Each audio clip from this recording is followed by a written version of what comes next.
तो चलिए बच्चों, हमारा नेक्स्ट टॉपिक स्टार्ट करते हैं, which is product of two vectors. इस टॉपिक में हमारे लर्निंग ऑब्जेक्टिव्स होंगे। हम पढ़ेंगे स्केलर प्रोडक्ट और डॉट प्रोडक्ट के बारे में। हम पढ़ेंगे प्रॉपर्टीज ऑफ स्केलर प्रोडक्ट। हम लोग पढ़ेंगे projection of a vector on a line. फिर हम पढ़ेंगे क्रॉस प्रोडक्ट के बारे में, जिसको हम वेक्टर प्रोडक्ट भी बोलते हैं। देन लास्ट में हम पढ़ेंगे properties of vector product and application of vector product. तो चलिए हमारा फर्स्ट कॉन्सेप्ट स्टार्ट करते हैं, which is scalar product of two vectors. मान लेते हैं हमारे पास दो वेक्टर्स हैं A and B, which are non zero vectors, और इनके बीच का जो एंगल है वो थीटा है। तब ए एंड बी के स्केलर प्रोडक्ट को हम A vector dot B vector से डिनोट करते हैं, जहां इसे डॉट पढ़ा जाता है। तब A vector dot B vector की value A B cos theta के इक्वल होती है, जो कि एक स्केलर क्वांटिटी होती है। इसी वजह से ए वेक्टर एंड बी वेक्टर का यह प्रोडक्ट स्केलर या डॉट प्रोडक्ट कहलाता है। यहां थीटा की वैल्यू 0 से पाई के बीच में लाई करती है। अगर हम इस फॉर्मूले से कॉस थीटा की वैल्यू कैलकुलेट करें तो यह A vector dot B vector upon magnitude of A vector into magnitude of B vector के इक्वल प्राप्त होती है। यहां से थीटा की वैल्यू हमारे पास आ जाएगी cos inverse of A vector dot B vector upon magnitude of A vector into magnitude of B vector. अब माना कि ए कोई फ्री वेक्टर है और बी कोई अनदर वेक्टर है, जो कि ए वेक्टर के साथ कोलिनियर है, यानी कि यहां थीटा की वैल्यू 0 के इक्वल होगी।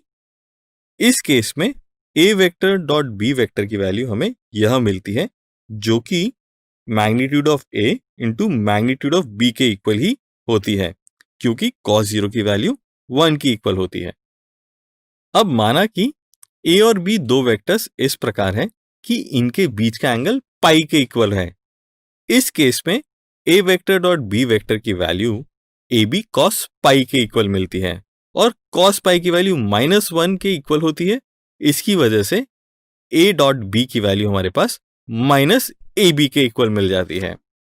अब हम देख सकते हैं कि दो non zero vectors A and B के लिए A vector dot B vector की मैक्सिमम वैल्यू ए बी के इक्वल होती है और minimum value minus A B के इक्वल होती है। अब यदि किसी वेक्टर ए का ए वेक्टर के साथ ही डॉट प्रोडक्ट किया जाए तो इसकी वैल्यू ए डॉट ए के इक्वल मिलती है, जिससे ए वेक्टर डॉट ए वेक्टर की वैल्यू ए स्क्वायर के इक्वल प्राप्त हो जाती है।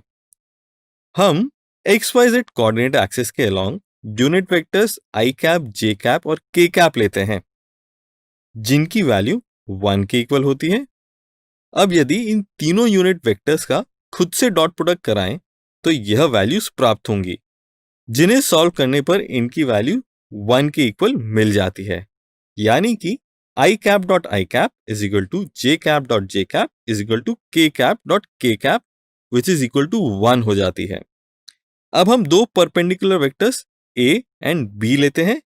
इनका डॉट प्रोडक्ट लेने पर ए डॉट बी की वैल्यू 0 के इक्वल प्राप्त होती है, क्योंकि cos 90 की वैल्यू 0 होती है।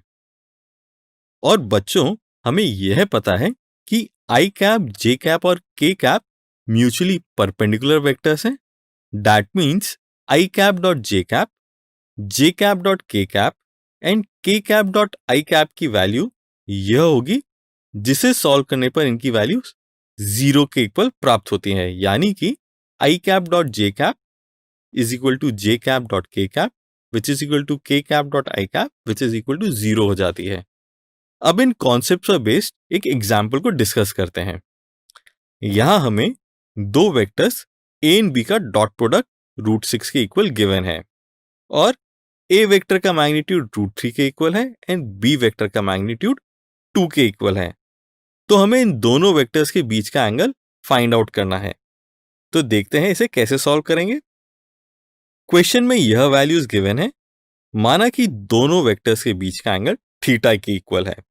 Now we know that A vector dot B vector is equal to A B cos theta होता है, एंड कॉस थीटा की वैल्यू यह होती है, जिसमें ए एंड बी के वैल्यूज पुट करने पर यह 1/√2 के इक्वल मिल जाती है, जिससे हम कह सकते हैं कि थीटा की वैल्यू पाई बाय 4 के इक्वल होगी।